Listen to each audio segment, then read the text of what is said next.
There are some stories that begin with a grand promise, a beautiful lie whispered across 1,000 miles of steel track and dusty plains. And there are other stories, quieter ones, that begin with the silence that follows a promise breaking. This is one of the latter. It's about a woman named Margaret Ellis, who, in the year of our Lord 1880, traveled all the way from the green, orderly hills of Ohio to the vast, untamed territory of Montana. She was 30 years old, an age when a woman was meant to be settled, and she carried her entire life in a single worn valise and the hope of a man she knew only from 3 short letters. His name was Frank Sutton, a rancher with a handsome signature and a way of writing that suggested a life as solid as the mountains he described. What his letters did not say, what he could not bring himself to put to paper, was that he was a man hollowed out by grief and consumed by a bitter, clawing pride. Margaret, stepping onto the raw timber platform of Thornfield, did not yet know that the man waiting for her would look at her sturdy frame and see not a helpmate, but a failure. She did not know he would be ashamed of her. But what she also did not know, what no one could have known, was that the quiet power she carried in her capable hands would one day bring that proud man to his knees, not in anger, but in awe. Stay close, and let us know in the comments where you're listening from. This is a story for anyone who has ever been made to feel small, and for the quiet strength it takes to prove you are anything but. The train hissed to a stop, a great sighing beast of iron and steam, and Margaret Ellis gathered her things. The journey had shaken the dust of Ohio from her bones and replaced it with the fine, gritty powder of the West. She smoothed the front of her gray wool dress, a practical garment made for travel, not for show, and clutched the handle of her valise. Beside it sat a small, leather-bound book, its cover worn smooth by the hands of her mother, and her mother before her. It was a book of receipts, of kitchen wisdom, the only true inheritance she possessed. She stepped down from the carriage and onto the splintered planks of the Thornfield station platform. The air was different here. It was thin and sharp, smelling of pine and distance and horse. The sky was a shocking, impossible blue, so vast it seemed to press down on the small, dusty collection of buildings that called itself a town. Men in sweat-stained hats paused their work to watch her, their gazes lingering with an open curiosity she was not accustomed to. She kept her eyes forward, searching for the man who was supposed to be her future. She saw him almost at once. He stood apart from the others, a tall, broad-shouldered man in a clean but worn jacket.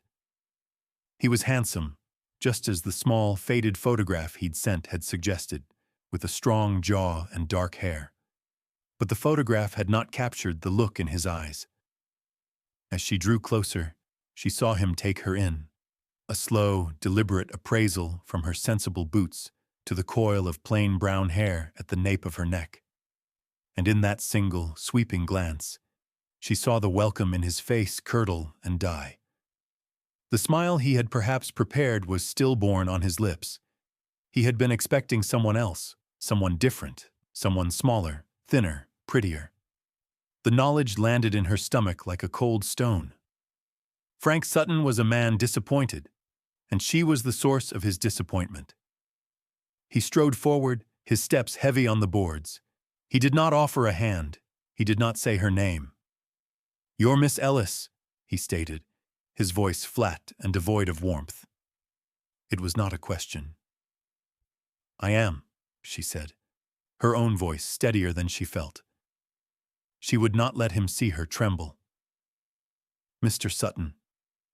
He gave a curt nod, his gaze flicking away from her, toward the wagon waiting at the end of the platform, as if he could not bear to look at her for more than a moment. "My wagon's over here," he said, and turned his back, already walking away. He took her valise without asking, his hand brushing hers for a fleeting, cold second. The contact sent a shiver through her, not of excitement, but of profound and terrible loneliness. The grand promise had already broken. Now there was only the silence.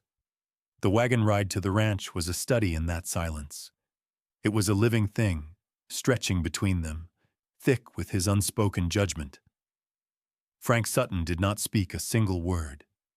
He kept his eyes fixed on the rutted track ahead, his hands sure on the reins, his jaw set like granite. Margaret sat beside him on the hard wooden bench, her back ramrod straight, her hands folded primly in her lap. She tried to focus on the landscape, on the rolling grasslands that gave way to the jagged blue shadows of the mountains in the distance.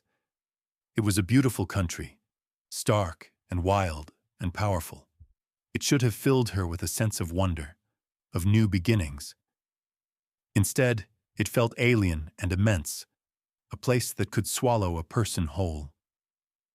She felt her own smallness, not just in the face of the land, but in the shadow of the man beside her. Every line of his body radiated disapproval. She was a piece of mail he had sent for, delivered in unsatisfactory condition. She could feel the eyes of the town on them as they passed through the main street, a single dusty road lined with a mercantile, a saloon, and a livery stable. She saw women pause with their baskets, saw men stop their conversations to stare. She knew what they were seeing. Frank Sutton, one of the territory's most respected ranchers, and the plain, heavy woman he'd imported from back east. She felt the heat of a blush rise on her cheeks, a flush of humiliation so intense it was almost painful. But she held her chin high. She would not give him the satisfaction of her tears. She had come too far and given up too much to crumble on a wagon bench. When they finally left the town behind, and the silence of the open plains enveloped them, she dared to speak. "It's very open country," she said, her voice small against the wind. He grunted in response, a sound that could have been agreement or dismissal. After another mile, he finally spoke, his voice as rough as the road. "The preacher knows to expect us, tomorrow morning." Margaret's heart sank.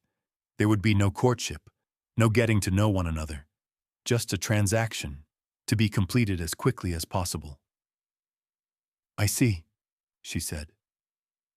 The rest of the journey passed in that same crushing quiet, the only sounds the creak of the wagon wheels and the plodding of the horses. She was a world away from everything she had ever known, sitting beside a stranger who already wished she were someone else. The promise was not just broken, it was being ground into dust beneath the wheels of his wagon. When they finally arrived at the ranch, the house rose up from the plains like a fortress. It was a large, two-story structure made of solid, squared-off logs, with a wide porch and stone chimneys at either end. It was a house built to withstand the elements, a testament to its owner's prosperity and determination. It was a house that should have felt like a home, but it had the same closed-off, unwelcoming air as the man who owned it. Frank pulled the wagon to a halt near the porch and jumped down. "This is it," he said, his gesture encompassing the house, the barns, the vast expanse of land that stretched to the horizon. He unloaded her valise and the small leather book, setting them on the porch with a thud. He did not look at her as he finally laid out the terms of their new life, his voice devoid of any emotion save a weary resignation. "The marriage will take place as planned. It's a legal arrangement.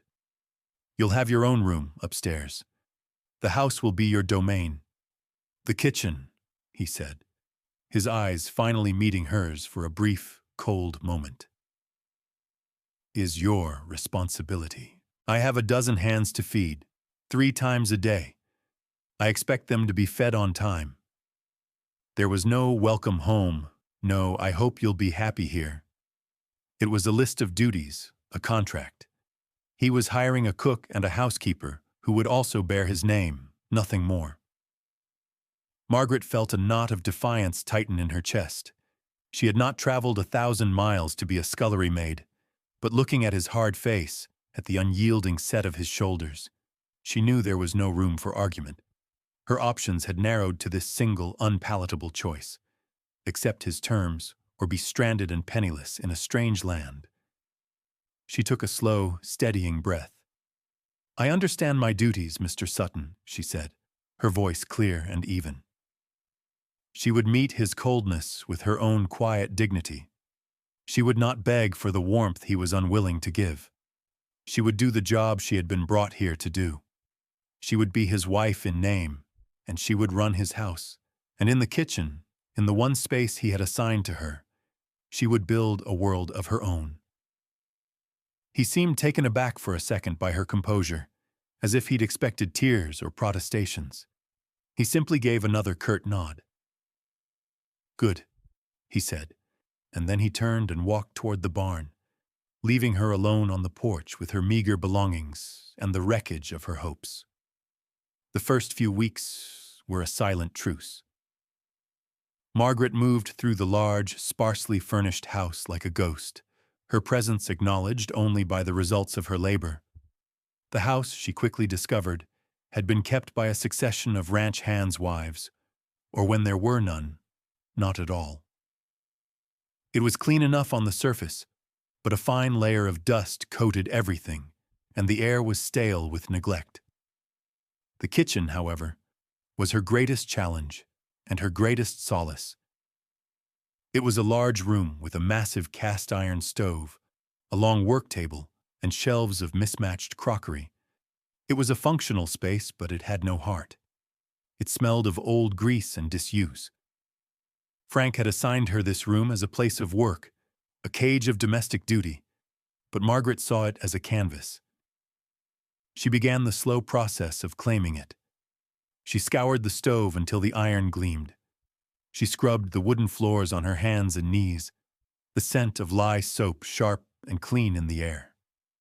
She washed every plate, every cup, every fork, and arranged them neatly on the shelves.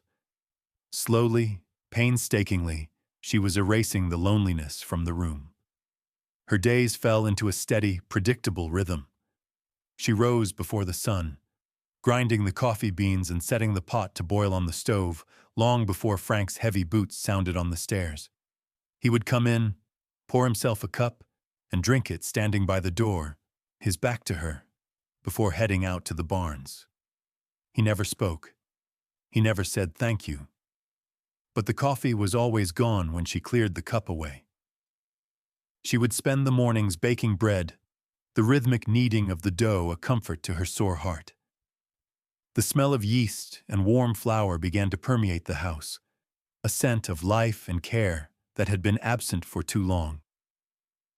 She made hearty stews and roasted meats for the ranch hands' midday meal, simple, nourishing food that filled their bellies and kept them working. In the evenings, she would prepare a separate meal for herself and Frank, setting the table in the cavernous dining room they never used. He would eat quickly, his eyes on his plate, the silence between them as vast and empty as the plains outside. But she noticed he always cleaned his plate. Every last crumb of bread was used to mop up the gravy.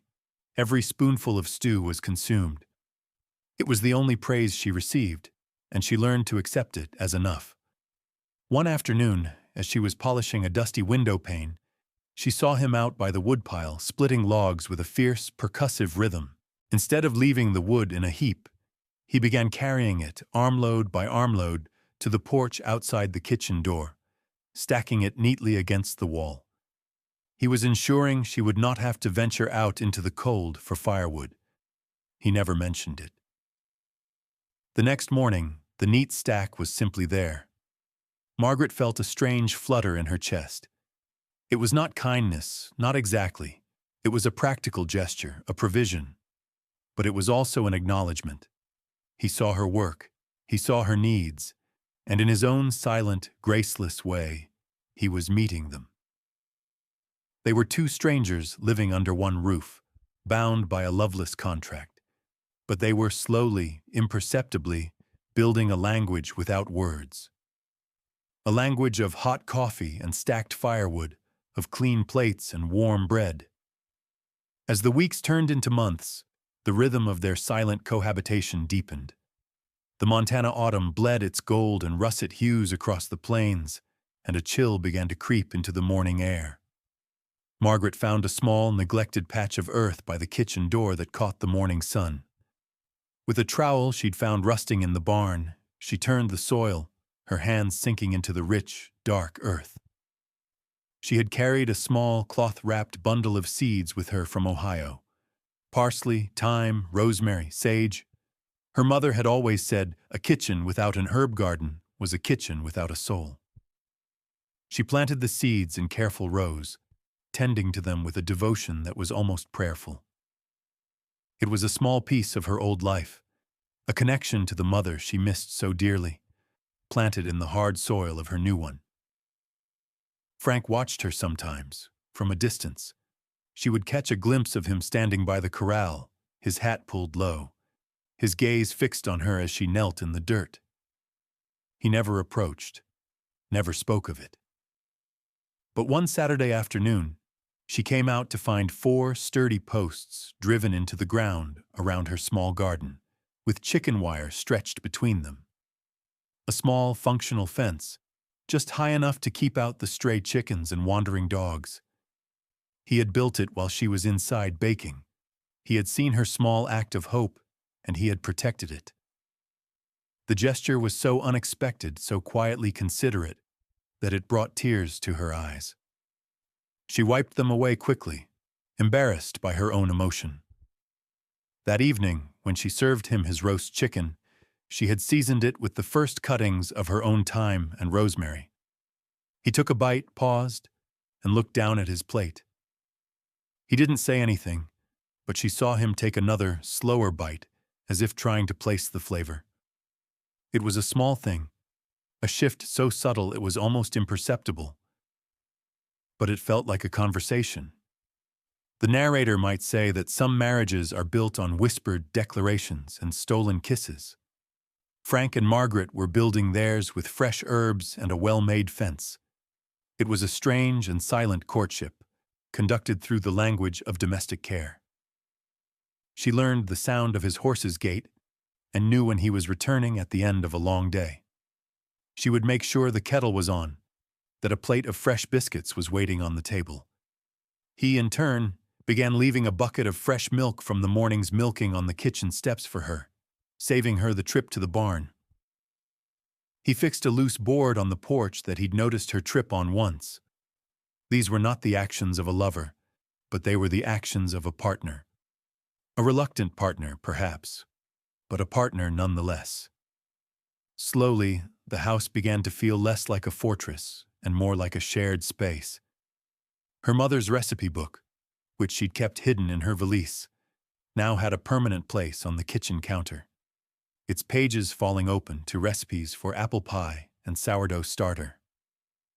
The house was beginning to hold the scent of her, of cinnamon and baking bread and drying herbs, and Frank Sutton, whether he was ready to admit it or not, was beginning to breathe it in. The first true frost arrived overnight, blanketing the ranch in a glittering sheet of white and signaling the imminent arrival of a brutal Montana winter. With it came a storm, a blizzard that swept down from the mountains with a terrifying, howling fury. Frank and 2 of his hands had been out on the far range, trying to move a herd of cattle to a more sheltered pasture before the worst of the weather hit. Margaret watched from the kitchen window as the sky turned a bruised slate gray and the snow began to fall, thick and fast, driven sideways by a relentless wind. The world beyond the glass dissolved into a churning vortex of white. Hours passed. The sun, which had never truly appeared, set without a trace, and the world plunged into a deep, roaring darkness. Margaret kept the fire in the great stove stoked high, its warmth a defiant bulwark against the storm's rage. She had a massive pot of beef stew simmering, rich and thick, its savory aroma filling the house. The coffee pot was full and hot. She moved about the kitchen with a restless energy, her worry a tight knot in her stomach. She told herself it was a practical concern. If her husband and his men froze to death, her own precarious position would become untenable. But it was more than that. In the quiet months they had shared, a fragile, unnamed connection had formed between them. The thought of him out in that maelstrom, cold and lost, sent a spear of genuine fear through her. Late into the night, long after she should have gone to bed, she heard it. The crunch of hooves in the snow, the low shouts of exhausted men.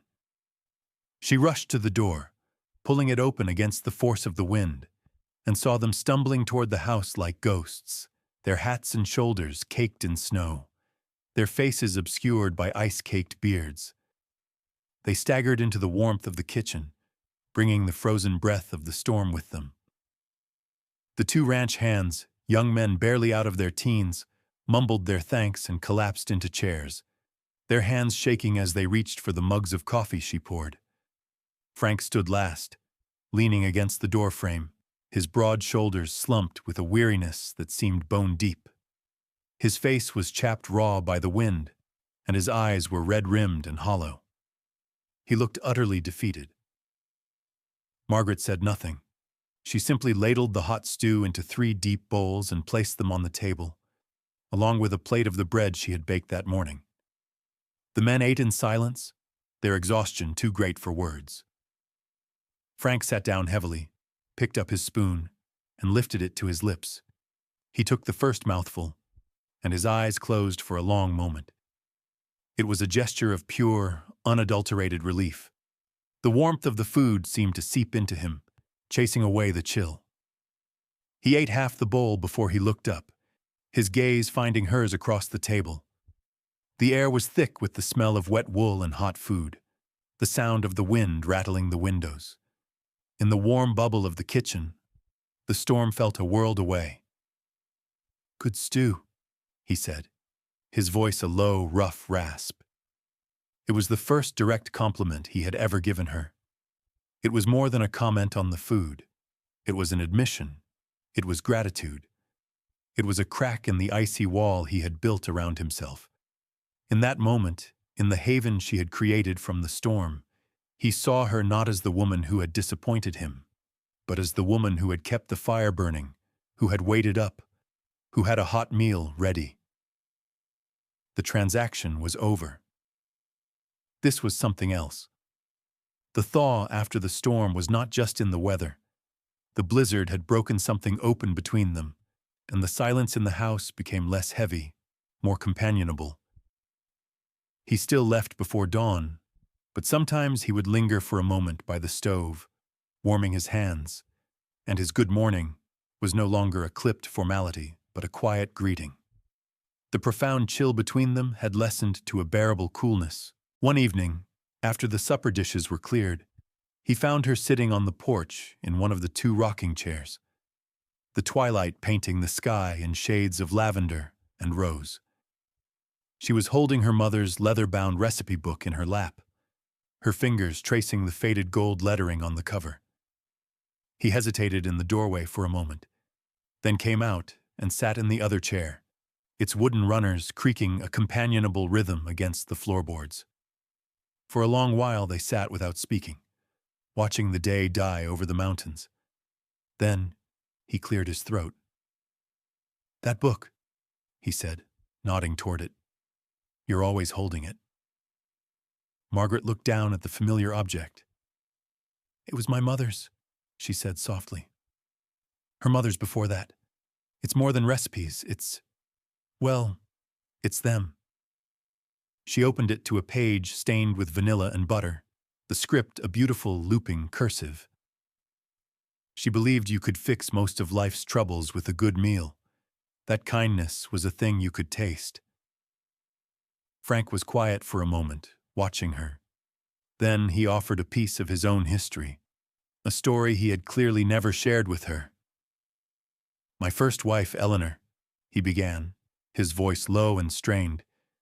"She was different. She was the most beautiful woman in the territory. Her family was wealthy back in St. Louis.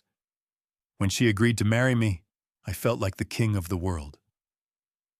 He stared out at the darkening horizon, his eyes seeing a past Margaret could only imagine. She hated this house, hated the kitchen, but she knew how to host. She'd have parties, invite everyone from 50 miles around. Politicians, cattle barons. The governor once came to dinner. She didn't cook, of course. We had a woman for that. But she was the center of it all. Everyone loved her. He fell silent, the unspoken words hanging heavily in the cool night air. And you are not her. Margaret finally understood the depth of his shame. It wasn't just her appearance. It was her quiet, domestic nature. He had married a woman who could charm a governor, and he had been left with a woman who preferred the company of an herb garden. He was mourning not just a wife, but a certain kind of life, a certain kind of status that she, in her plainness and practicality, could never give him. She died of a fever 3 years ago, he finished, his voice flat. The house has been quiet ever since. Margaret did not offer empty platitudes or apologies for not being Eleanor. She simply sat with him in the gathering dark, a quiet witness to his grief and his misplaced pride. "My mother would have liked your ranch," she said, her voice a soft anchor in the sea of his memory. "She always wanted enough land for a proper garden." He turned his head and looked at her, really looked at her, and for the first time, she thought he might be seeing not the ghost of the wife he'd lost, but the woman sitting right beside him. A few weeks later, Frank made an announcement that sent a jolt of the old tension back into the house. He was hosting his annual dinner for the Cattlemen's Association. It was the most important social and business event of his year. The men who came to his table were the ones who controlled the price of beef, the grazing rights, the future of his entire operation. His reputation, he explained, was forged and tested at this dinner. His anxiety was a palpable thing, a low hum of energy that filled every room. One evening, he found her in the kitchen, where she was carefully wiping down the long wooden table. He stood in the doorway, his hat in his hands, looking uncomfortable. "Margaret," he began, the formality of her name a clear sign of his distress. "About the dinner. These men, they have certain expectations." He couldn't quite meet her eyes. "I'll need you to prepare the meal, of course, the best of everything. But during the dinner itself, I think it would be best if you stayed in the kitchen. Just see to the food. I'll handle the guests." The request landed like a slap. Be invisible. The fragile truce they had built, the quiet understanding that had bloomed between them, shriveled under the heat of his shame.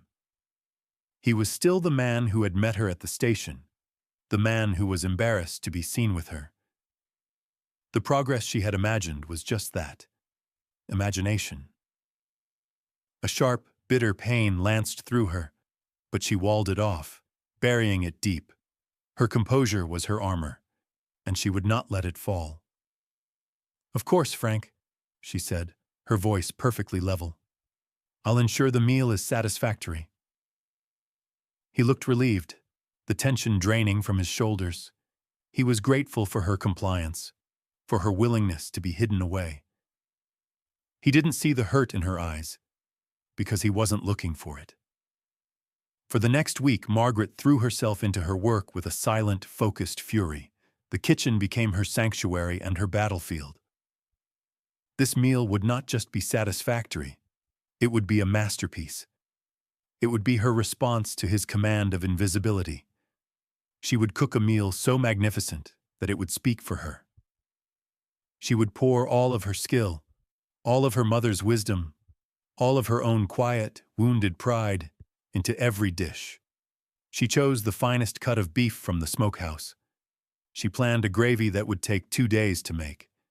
She would bake 3 kinds of bread: a hearty sourdough, a soft milk bread, and a dark, sweet rye. For dessert, there would be an apple pie with a cheddar crust and a deep-dish berry cobbler made from the raspberries she had painstakingly picked and preserved that summer. The house filled with the complex, intoxicating aromas of her preparations. It was the smell of defiance.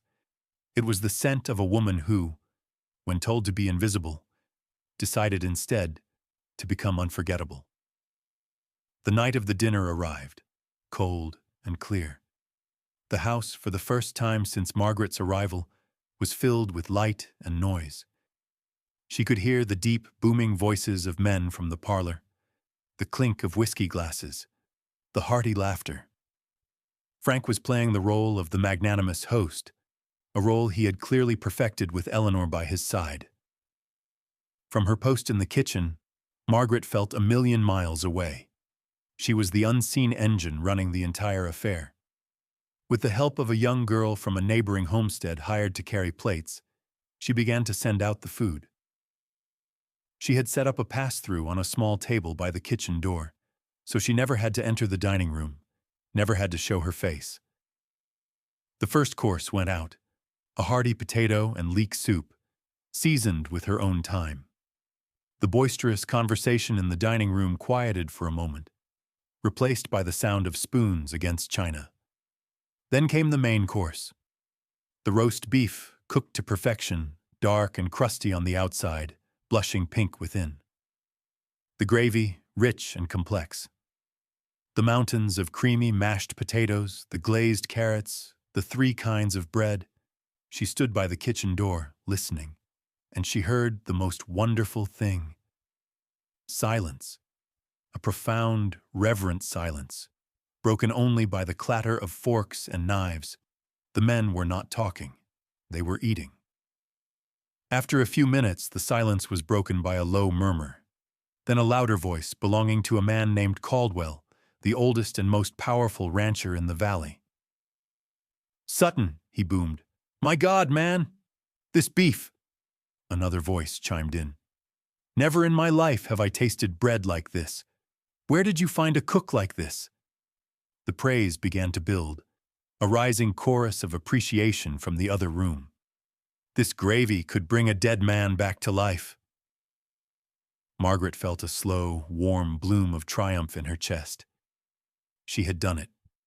Her food was speaking for her, and it was speaking with a thunderous voice. After the dessert plates were cleared, every crumb of pie and cobbler gone, she heard Caldwell's chair scrape back. "Aye, Frank," he declared, his voice carrying clearly into the kitchen. "A meal like this is an act of artistry. We are not leaving this house until you bring out the magician responsible. We must offer our compliments directly." A murmur of enthusiastic agreement went through the room. Margaret's heart began to pound. In the dining room, Frank was trapped. She could picture him, frozen at the head of the table, the demands of his guests warring with the deep-seated shame that had governed his life for so long. He could not refuse. To do so would be an insult to Caldwell and the others. He had to produce the cook. The seconds stretched into an eternity. Then she heard his footsteps approaching the kitchen door. The handle turned. The door swung open. Frank stood there, his face pale, his eyes wide with a complex storm of emotions she couldn't begin to name. He looked at her, standing there in her apron, her hands dusted with flour, her face calm. He looked at her not as a disappointment, not as a problem to be hidden, but as the source of the overwhelming success of his evening. And in his eyes she saw his pride, that fierce, stubborn pride, finally break. It was not breaking in defeat, but in revelation. "Margaret," he said, his voice quiet, but carrying an entirely new weight. They want to meet you." He did not command her.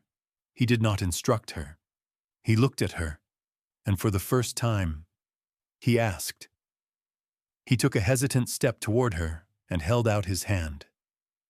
She looked at his hand, strong and calloused from work, offered to her not as a contractual obligation, but as an invitation. She wiped her own hands on her apron and placed her hand in his. His fingers closed around hers, warm and firm. He led her out of the kitchen and into the bright, crowded dining room. Every man at the table turned to look at them. Frank led her to the head of the table and stood beside her, his hand still holding hers. He cleared his throat, and a hush fell over the room. "Gentlemen," he said, his voice clear and steady, "I'd like you to meet the artist. This is my wife, Margaret Sutton." In the end, it wasn't the grand declarations that remade their world, but the small, quiet moments that followed. The room of powerful men erupted in spontaneous, heartfelt applause. Mr. Caldwell rose, his weathered face split in a wide grin, and raised his glass. "To Mrs. Sutton," he boomed, "the finest chef in all of Montana Territory." One by one, the ranchers stood to offer their own praise, their compliments genuine and effusive. And through it all, Frank's hand never left hers. He kept her by his side, his thumb stroking the back of her hand in a small, repetitive gesture that spoke more than 1,000 words of apology. He was not just introducing her, he was claiming her. He was showing them, and perhaps more importantly, showing himself, that he was proud to be her husband. Later that night, after the last guest had departed and the house had settled back into its familiar quiet, Margaret was in the kitchen, stacking the last of the clean plates. The room was warm and smelled of beeswax and soap. Frank came in and stood by the table watching her. The awkwardness that had defined their existence was gone, replaced by a tentative, fragile peace. He didn't speak for a long time.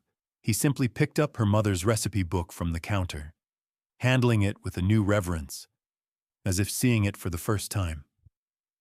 He opened it and looked at the spidery, elegant script. "Your mother," he said, his voice thick with an emotion she had never heard from him before.